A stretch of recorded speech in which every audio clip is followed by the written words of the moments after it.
Hey everybody, thanks for watching. Hit the bell, subscribe. We have new content coming out daily. Make sure you subscribe. God bless you guys. Joining us now is Darren Beattie from Revolver.news. Darren, welcome to the program. Darren, any initial thoughts on the Target situation? It feels like they're really feeling the pain. I believe we're finally seeing the consolidated punch and purchasing power of the American right. Your thoughts? Absolutely. I think this is set up to perhaps be another Bud Light situation, maybe even more damaging to Target. The uproar is severe, but entirely justified. I mean, it's pretty crazy. I haven't been to Target in a long time, but even before this thing blew up, I'd have friends send me pictures and such indicating like what's going on here. They have, in the children's section, they have shirts celebrating, it's way beyond Pride.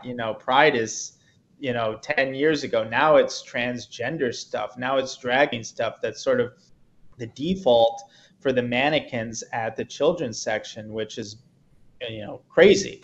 And so people are catching wind of this, and now it seems like the uproar has reached a stage that it's kind of critical velocity here, and I hope it continues. One interesting thing to note: a lot of the anti-Target activism has actually been coordinated on TikTok. A lot of angry moms are taking to TikTok, and they've caused quite a stir. So I think, as much as we criticize TikTok for legitimate reasons, we also need to acknowledge that in this case, it's been a positive organizing tool for moms across the country who have used that platform to bring awareness to this disaster going on at Target. Just a heap of contempt displayed for regular American people.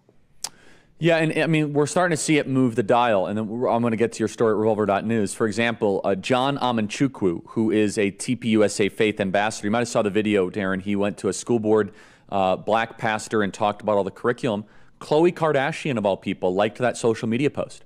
So you're starting to see some sort of changes in the matrix, glitches in the matrix that I think are really positive, especially after the LGBT alphabet mafia, rainbow cartel, the trans zealots are going after children to embrace their inner groomer desires. So Darren, tell us about your latest story, Revolver.news, about Ron DeSantis. It's very interesting. Yes, I wanted to, but just another quick thing about Target is I haven't been following this as closely as many. Has the person been, with these, there's always someone who's kind of a driving force in the marketing or has been promoting this. Have we attached a name and a face to this? You're asking the Alinsky question, which is because you abstract boycotts against brands hit limits, but when you personalize, you must attach a name and a face. So I'm just blaming the founder, right? Brian Cornell, who is awful, and he's freaking out right now, by the way. And he says this, so just so you know, Target CEO says that the emphasis on LGBT issues and diversity is a good business decision. He says we are going to stand by our bold commitments, and that's it. He says that DEI has funded growth in sales. He said the things we've done from a DEI standpoint, it's adding value, it's helping us drive sales, it's building greater engagement with both our teams and guests, and those are just the right things for our business today. Now, I mean, he's doubling and tripling down, right? But just the numbers are speaking for themselves. And look, typically markets are somewhat outside of politics, right? I mean, it's just, are you turning a profit or not? And right now, in the last month, Target is down 11% in market cap. 11%, heading into their holy month of June.